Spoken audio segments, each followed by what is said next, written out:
Now, let's pick a template for your website. A template gives you a complete layout with pages already designed. So what's the difference between a theme and a template?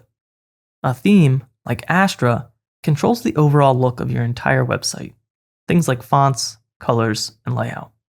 A template only controls the layout of one specific page, like your home page or about page.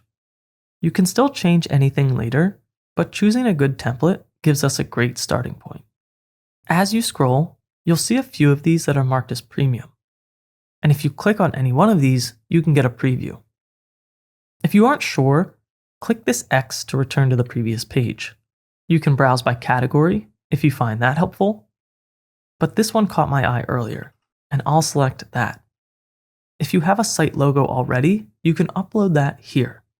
But I'll show you how to do that later if you don't have one yet. And then you can choose a font pair and color palette here as well.